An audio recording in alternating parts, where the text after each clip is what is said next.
Have you ever wished you could eavesdrop on a conversation with a millionaire? My name is Michelle Thompson. I'm a retired project controls engineer and business professor, and that's exactly what I'm going to do in this podcast. I get to ask the questions that everyone else wishes they could. I'm going to find out exactly how they were able to build their empires through automation and outsourcing. And I'm going to break it down in a way that helps you build your business to run on autopilot. Don't miss out on Automate to Dominate.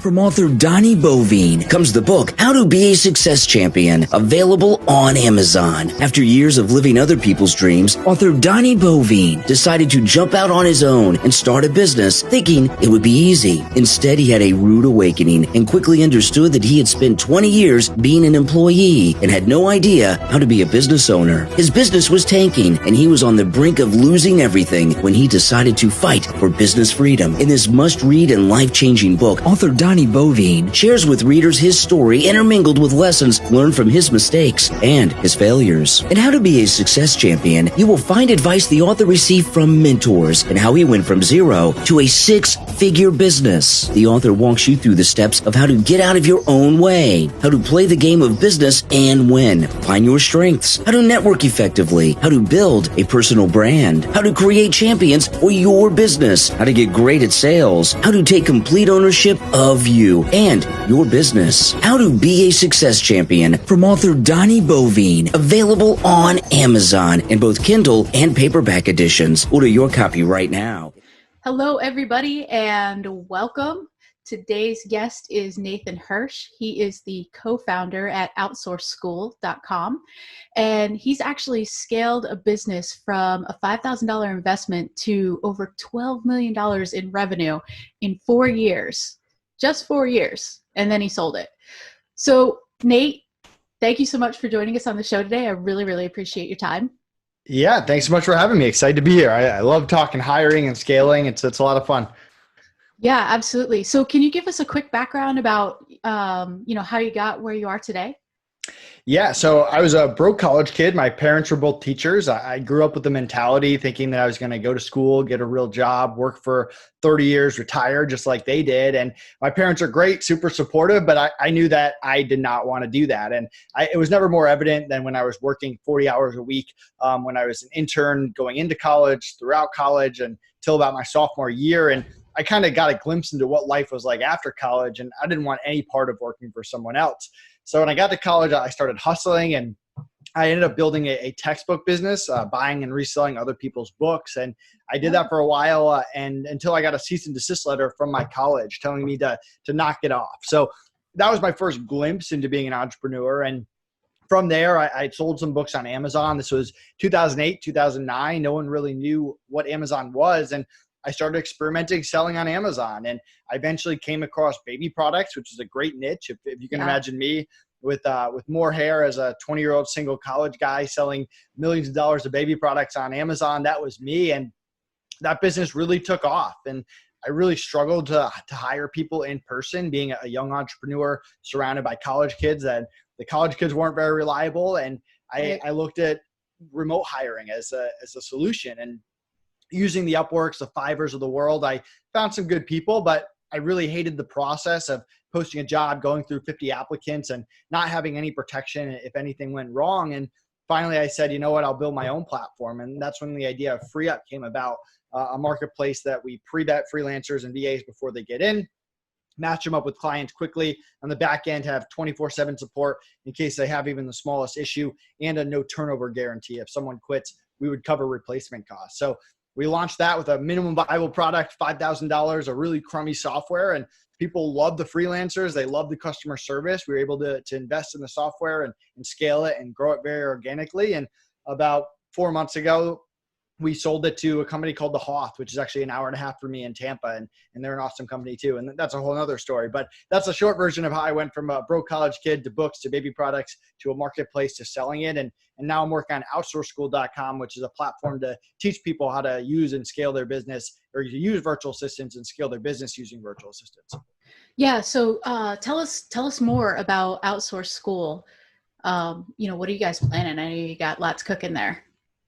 Yeah, so for the past 4 years of running FreeUp, I obviously have had a lot of success using VAs. FreeUp had no internal employees in the U.S. It was 35 full-time VAs in the Philippines, and we did 8 figures that way. And I learned a lot about running meetings and interviewing people and onboarding them. And people have been asking me, hey, can you write a course? And I've written a lot of blog articles. I've gone on podcasts, but something organized to walk someone through start to finish. How do you interview them? How do you onboard them? How do you train them? And how do you manage them once you've made all that investment into someone? And haven't had time. Once the FreeUp transition was over, Connor and I talked and we decided to commit to it. So we're going to be launching our first course called Cracking the VA Code, our IOTA method, IOTM, which stands for Interview, Onboard, Train, Manage. And if that course goes well, we have a lot of other ideas of potential courses, like how to use VAs to get on podcasts, how to use VAs for social media. We've got lots of experts that we want to partner with. And we have some software ideas too that people will be able to use with their VAs to get the most out of them. So we have a lot of ideas, but it all starts with this one course that we're excited for, and hopefully it does well. And if it does, we'll do more. If it doesn't, we'll move on to other things. Yeah, absolutely. So what is the projected launch date? Do you guys have that done and nailed down yet? Sometime in the first quarter. So probably mid to end March. Okay, awesome. So I'm sure you get asked this all the time by people, if you could pick 5 things in a business to like outsource that would just save you a ton of time, give you an awesome return on your investment, and are super easy to delegate to a VA, what would those 5 things be? Bookkeeping is the first one. It's the first thing I always take off my plate with outsource school. First hire, bookkeeper, done.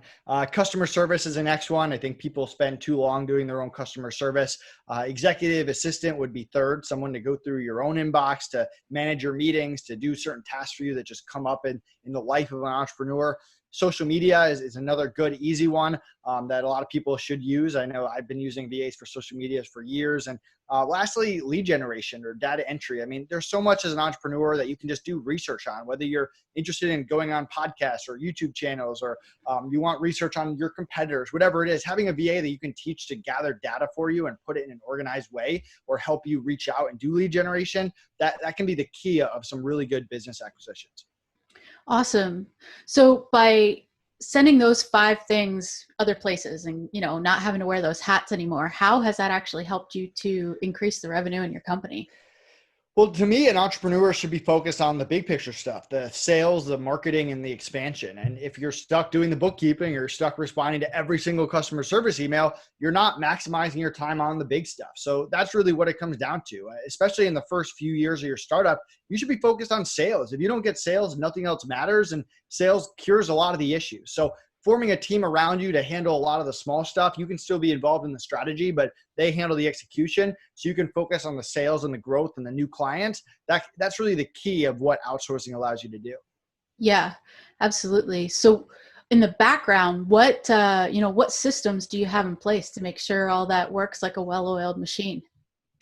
Yeah. So I always say that it's kind of like getting sick or taking care of your health. Being proactive is a lot better than being reactive. If you go to the gym and eat healthy, not always, but a lot of the times it leads to better health. And that's a lot better than taking pharmaceutical drugs, which is being reactive. So hiring is the same way. If you spend the time to develop a really good interview process where you're vetting people for skill, attitude, communication, and then you spend the time to actually onboard them and set expectations and give them a chance to back out if they don't think they can meet those expectations, and spend that extra time up front, really making sure it's a win-win for you and the VA, that's going to save you a lot of issues on the back. And yes, there's plenty of ways to resolve issues once they come up.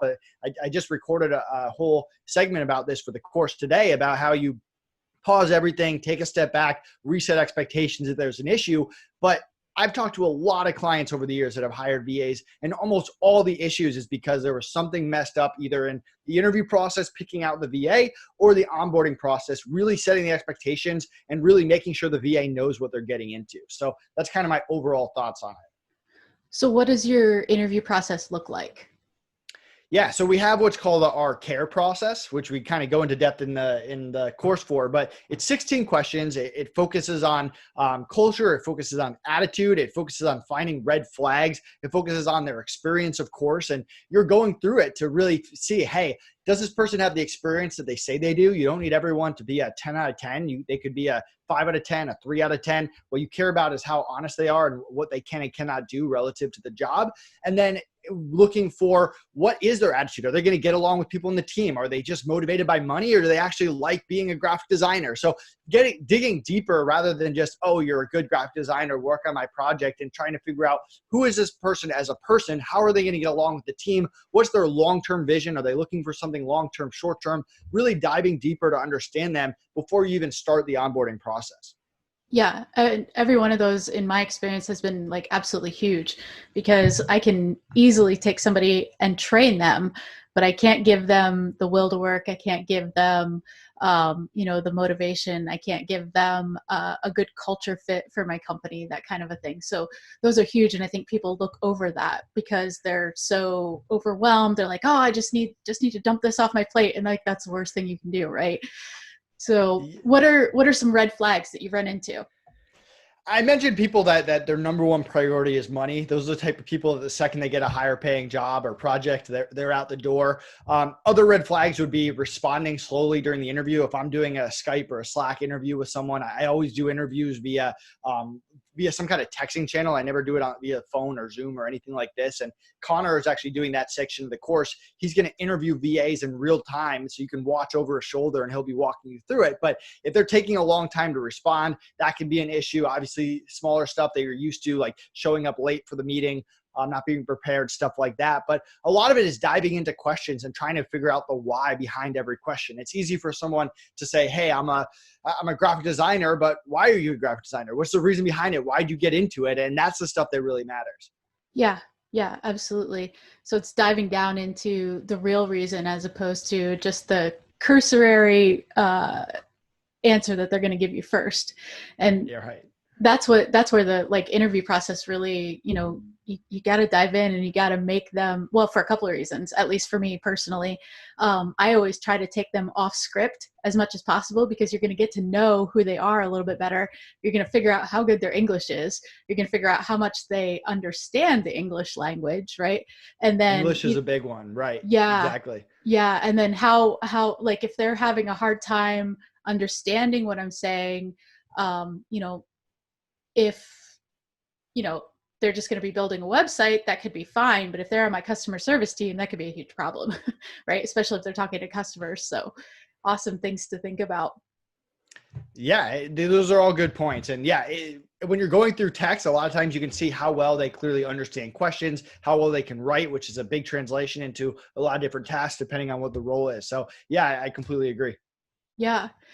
So one of the things that people hit me up with all the time is, hey, Michelle, how do you deal with the time difference? It's like, for me, where I live in Oregon, it's like 12 hours difference, right? Which for me is perfect. I love it. I go to sleep and I wake up and everything's done. But for some people, it's like an issue for them. How do you tackle that? Yeah, I actually just filmed a video yesterday all about this. So you're right, it's 12 hours. Another thing to keep in mind is that they don't have daylight savings time. So a few times a year, it switches up and down by an hour. But for me, it's setting expectations up front. There are certain things that I need someone 9 to 5 Eastern time. There's certain things that might be a split shift. Maybe it's 8 to 12 a.m. and p.m., or maybe it is nighttime like you and you don't care. So really figuring out what you want up front and making sure they know and they can commit to it and they hold true to that. That's really what goes into the expectation stage. I mean, we ask people during the interview, obviously the job posting has whatever time zone you need them to work, but we double check that during the interview and then really set that expectation before you hire them. If I need a VA 9 to 5 Eastern time, yes, I've done it in the job posting. Yes, I've done it in the interview. But during the expectations, I'm really trying to make sure, hey, have you worked the graveyard shift before? Why are you confident that you can do that? Are you sure there's nothing personal going on that's going to affect it? Because that's the only time that you can work for me. There's no chance to change your schedule later. I need to know this 100%. So really affirming this multiple times. And I'll tell the VA, like, listen, if you can't do 9 to 5, no big deal. I'm not going to be angry. I'd rather you tell me now before we invest time and money. And if another job opens up that's flexible, I'm happy to bring it to your attention first as well. But really spending that extra time before you invest the training and your time and your energy and your team's energy into them, to me, that's the key. Yeah. And I would say in my experience, that's something that they're very used to too. They're used to being asked to work the graveyard shift. And a lot of times they like it because the Philippines can get freaking hot, right? And so it's cooler at night. There aren't as many like chickens screaming in the background and, kids running around, things like that. So so for me, it's exactly what you said, just be completely upfront, and they're used to having to work, different time zones. That's kind of already built into their culture, I think. Yeah, I agree. I mean, the most common job in the Philippines is call centers, right? I mean, that they work U.S. times or U.K. times, depending on who owns that company that's hiring the call center. But they are used to it. But I think where a lot of people go wrong is they think all Filipinos will just work graveyard or night shifts, and you really have to find out that the person's okay with that up front. Right. Yeah, because you'll run into situations where, slightly off topic, but kind of goes along. I had somebody who didn't want to work graveyard shift because they had a child. And so they wanted to make sure that they were, had the opportunity to take care of their child. Well, that was a huge red flag for me because I was like, oh, wait a minute, are you taking care of your child while you're working? Nobody else is taking care of your child. It's just you, and so I was like, okay, that's not going to work out. So, just by having that dialogue and that conversation, you end up uncovering even more that you maybe wouldn't have necessarily known. But yeah, great points. For sure. So what would you tell somebody who says, oh my gosh, paying somebody $4 to $5 an hour is taking advantage of them? How could you be such a horrible person? Blah, blah, blah. So I talk a lot about the win-wins, right? For VAs and for clients. I mean, you don't want to hire someone unless it's a win for both parties. If it's only a win for you and only a win for your business, that relationship is not going to last very long. You need to make it worthwhile for the Philippines. And the thing you have to understand is in the Philippines, the minimum wage is $12 a day, not $12 an hour, $12 a day. There aren't that many great job opportunities around them. If they are going to go to the job opportunities around them, a lot of times they have to drive in brutal traffic. They have to leave their families. A lot of them have big families. They care about their families. So working as a VA not only pays them more than what they can get normally, but it also gives them either flexibility or the ability to work from home and not have to commute to be around their family more. So if you can create that win-win, yes, you're obviously saving something as an entrepreneur. The win for you is you get to pay less than you would in the US. With that said, you can go hire people in the US. There's plenty of people that only hire in the US. There's plenty of clients who hire people in the US and in the Philippines. And there's also people like me. I mean, I had some VAs that were making 20 plus an hour that were awesome VAs in the Philippines that I increased their rate over time. And there's other ways to compensate them as well. When we sold FreeUp, we took $500,000 from the sale and gave it to our team in the Philippines to take care of them and their family, along with securing their job. So yes, you could look at it like, oh my God, you're paying them $3 to $4 an hour. But if you're creating a real win-win-win where they're happy with it, they're getting a better opportunity and you're getting a better opportunity than what's around you locally, I don't see why you wouldn't do that. And after thinking that through, if you're still opposed to it, then go hire someone in the US. And it's one of those things that I don't control the market. You don't control the market. It kind of controls itself. And no matter what you do, that for whatever reason now, people in the Philippines overall are probably going to get paid less than people in the US. Yeah. And you hit the nail on the head by, win-win-win. I remember watching a video of, it was basically a documentary of a girl who works in a call center, and she lives outside Manila, and she gets on a bus and has an hour and a half commute in, where she goes and works, and she gets paid about $1 or $2 more an hour than the average wage. She works her 9-hour shift, and then she gets on a bus for an hour and a half home, right? So she's gone from her family like 12, 13 hours a day, and she absolutely hates it. And it was very eye-opening to see how much, of an advantage it is for somebody in the Philippines to be a VA. And the second thing you said was perfect, was just because you hire them at $5 an hour doesn't mean you're keeping them at $5 an hour forever, right? Like I know, with my particular interview process, in the first 30 days, I'm giving them a raise. And then after 6 months, I'm giving them a raise. Then yearly, I'm giving them a raise if they've earned it, if they're, working well. And so they should be making far more than they would at, another job that they could have in the Philippines. And so they absolutely love it. And it's a win-win for both, because for me, a 10% raise, that's 50 cents. That's not a whole lot, but for them, that's a huge amount.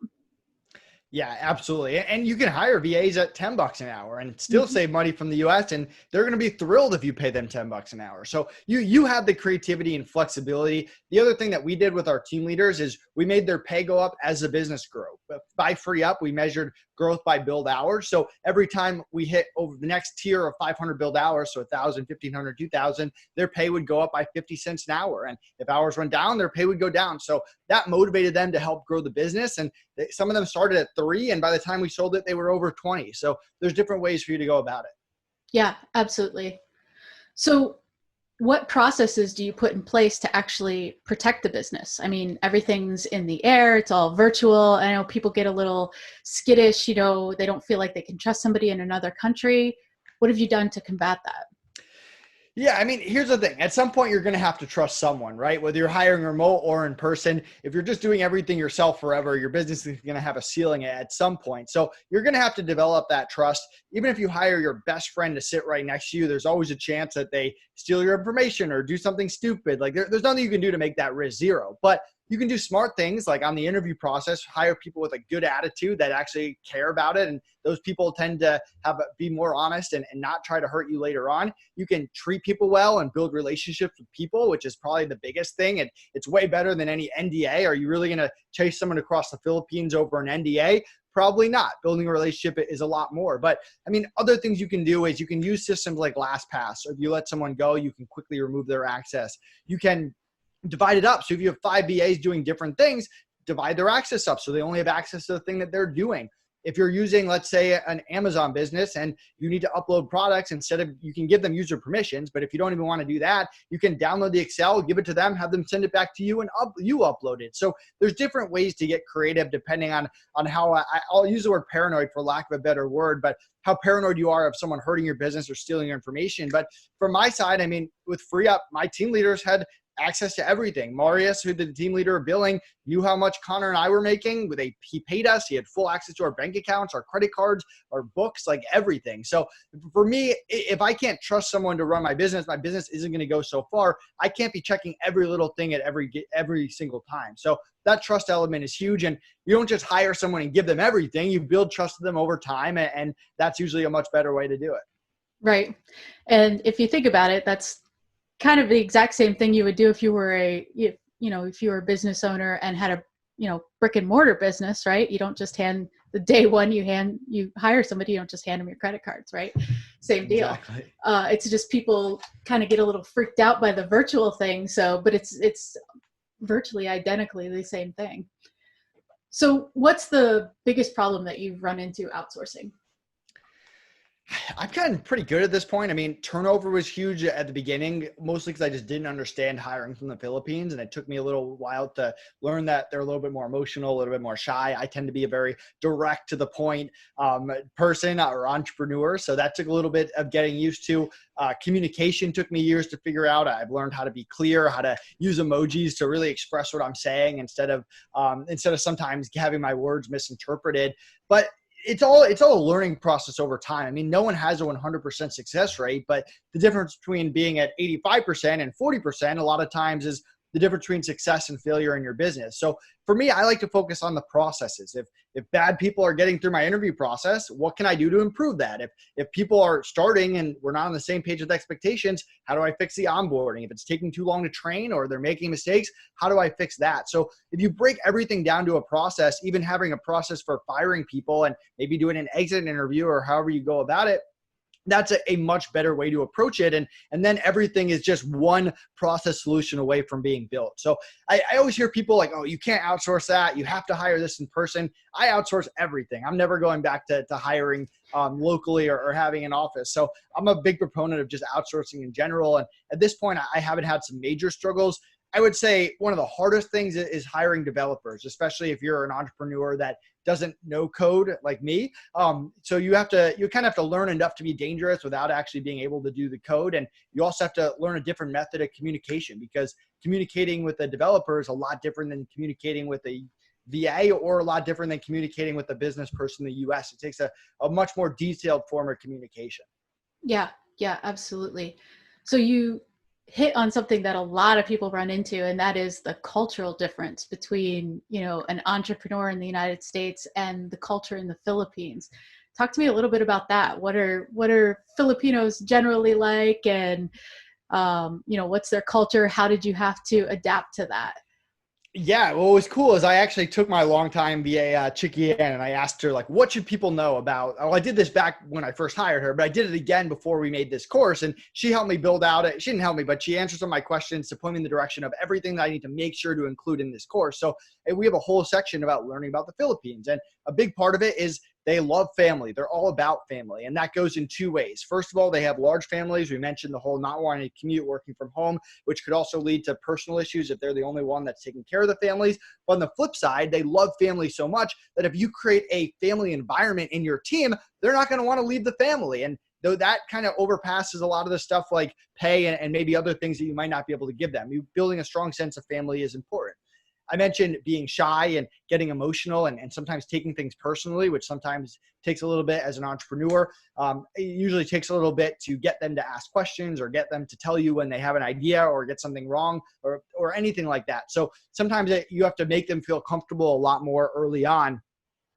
Other things, I mean, a lot of them speak English at a high level. They learn English in school. It's not exactly like it is maybe talking to someone in the US, but I've worked with lots of VAs that have great English skills, but there still might be some cultural differences.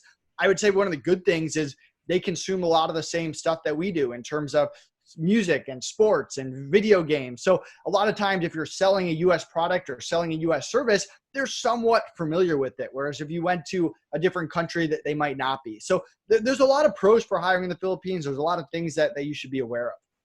Yeah, absolutely.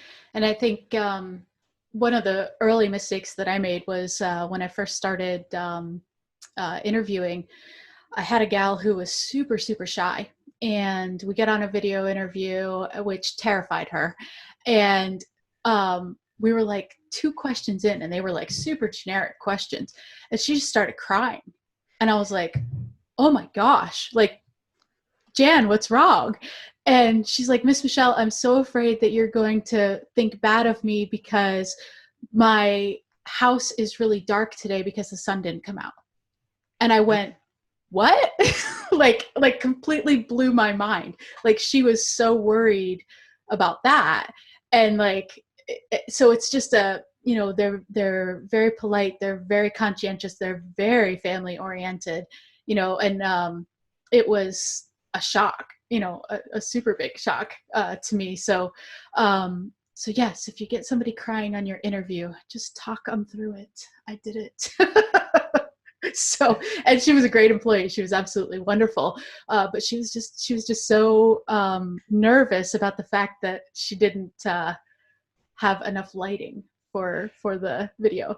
It's funny you said that. So first of all, I never do video calls with VAs. I like to keep everything in writing. It keeps it nice and easy. But if I ever was to do a video call, and when clients ask me to do a video call, I let them know that you need to let the VA know that up front. If your job requires video calls, video meetings, that needs to be in the job posting, because there are a lot of people from the Philippines that don't want that are not comfortable with it. And like, I trained Joyce, one of my VAs, to do phone calls. I would give her a heads up. I even brought her on some podcasts, but I would give her like days heads up. I'm like, listen, is it cool if you go on this podcast? Is it okay with you? It's going to be video. It's going to be audio, making sure they're 100% comfortable with it before just being like, oh, here's a Zoom link, join, we're having a meeting. It's a much better way to go about it. Yeah, absolutely. And you learn that, you know, just something I would have never even thought of, you know, but just completely different. The other one that was fun for me was when everybody took off for a whole week because my whole team was Catholic, and they went and sat in a graveyard for a week. Yeah, around like Halloween, right? Yeah. So that I was like, whoa, what's going on? But what's funny is, like you said about the culture, like well, not everybody, but a lot of them are huge gamers. They're going to watch the same movies that we watch, you know, the same sports. They love basketball over there. It's like crazy. So they have a lot of like the same interests that we do. And so it's actually really easy for them to you know, convert. Right, agreed. Yeah. So how can you make sure that you don't get ghosted?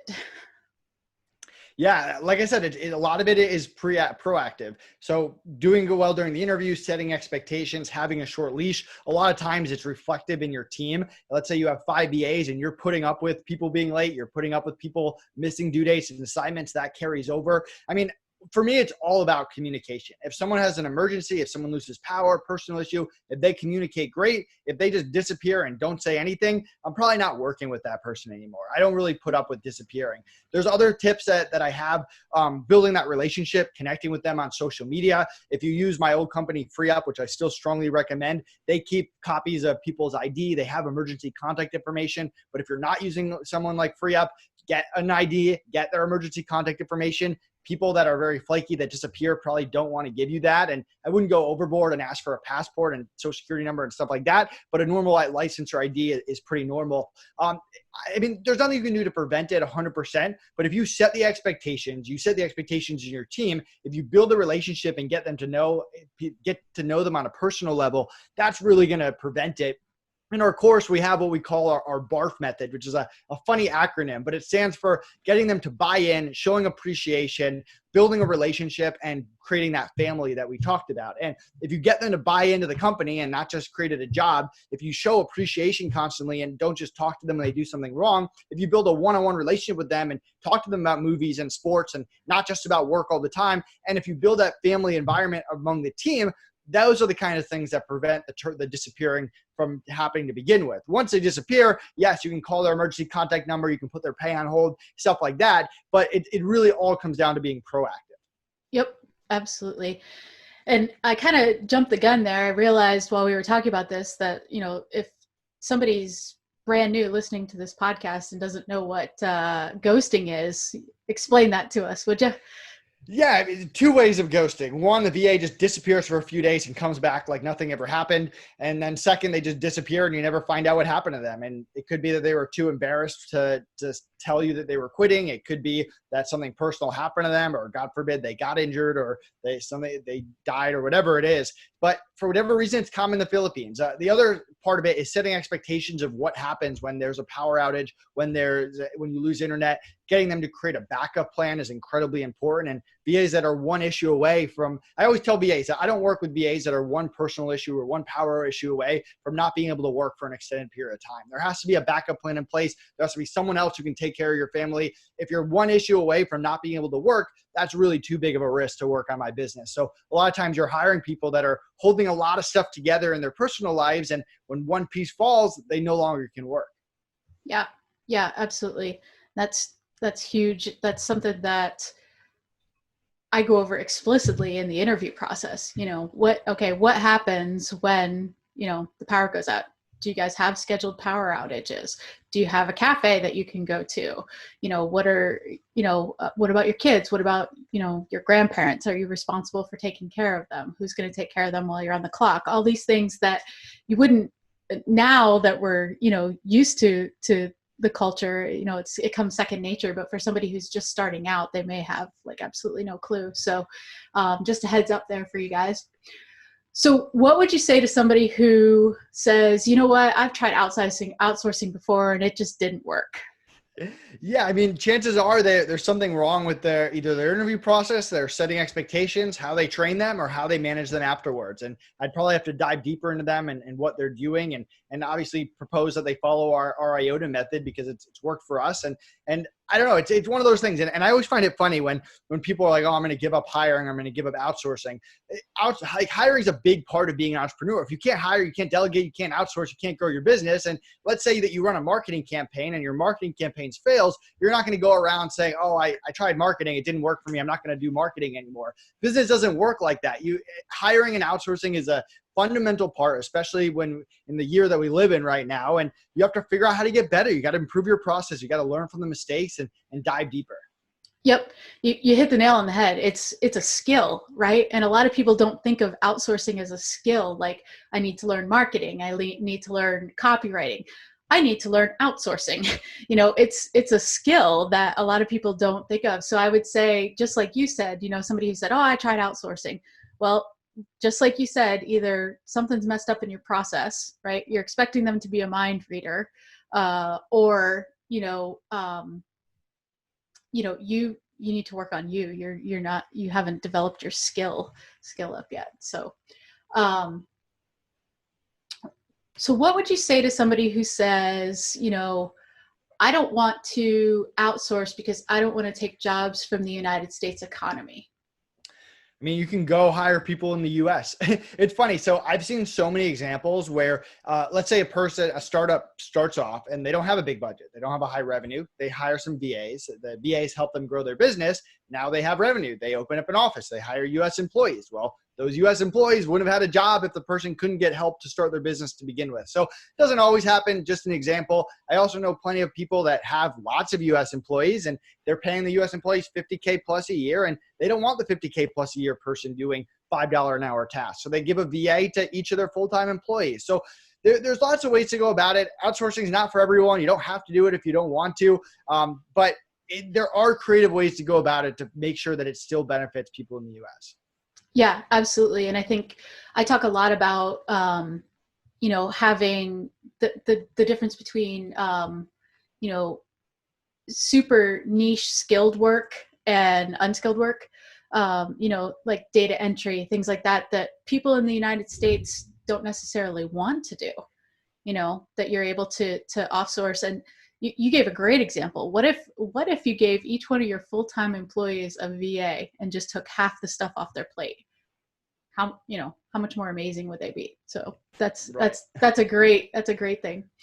So what would you say to somebody who says, well, I'm not sure I can get qualified help from the Philippines? How do I know they're going to be good quality? I mean, I just sold a company completely run by VAs. I would put those VAs against anyone in the US. They were absolute rock stars. So I'm not the only one. There's lots of other people that have talented VAs. And I mean, if you can't find a talented virtual assistant, chances are it's more of a process thing than an entire country being bad thing. Yeah. And most people don't realize that they're super highly educated. Most of them have their bachelor's, master's, doctorates. It's not uncommon over there. It's just a lack of education on our part, I think. Exactly. Yeah. So if you had somebody who was really interested in outsourcing and they wanted a go-to book to try to help them out, what book would you recommend for them? It's funny. I haven't really read that many outsourcing books. I know Michael Gerber has one about executive assistants, and I haven't read it. I honestly just heard him on a podcast talking about it. So I have my own book, Free Up Your Business, which we talk a lot about it. But yeah, I mean, I don't have a book that I'd recommend. I would recommend the Outsource School course or reading some of the content that we put out with Free Up on our blog, on our free podcast called the Outsourcing, or called the what was it called? Oh man, the Outsourcing and Scaling Show. So checking out that, and yeah, that's what I would recommend. So other than outsourceschool.com, how can people get a hold of you if they want to? Yeah, I'm probably one of the easiest entrepreneurs to contact. If you follow me on Instagram or Twitter, The Real Nate Hirsch, LinkedIn or Facebook, Nathan Hirsch. I have a Facebook page. I'm pretty easy to contact. So if you have any questions, reach out to me. I always love just helping other entrepreneurs. Awesome. Well, you've given us some absolute golden nuggets here, and we really appreciate it. Any last parting thoughts? No, I really appreciate you having me on. I'd love for people to sign up for the Outsource School newsletter. We also have a VA calculator. If you're trying to figure out how many VAs your business can actually afford where you are right now, it's an awesome, free, easy tool. If you go to outsourceschool.com/VA calculator, you can grab that. Awesome. That is huge. That's like so many people don't know that and they don't know where to start. So that's a huge resource. So thank you so much for providing that. And we really appreciate the time, and best of luck with Outsource School and getting that all done and launched by April 1st, right? That's the target. The goal. All right. Well, thank you so much. And we will see you guys next time. Thank you for tuning in to the Automate to Dominate podcast at www.awesomeoutsourcing.com/podcast. My name is Michelle Thompson. Hey guys, if you absolutely love this show, I would greatly appreciate it if you would head on over to iTunes, subscribe, and leave us a 5-star written review. That would be amazing. And as always, if you guys know somebody who should be listening to this podcast, please don't keep it all to yourself. Share it with your friends.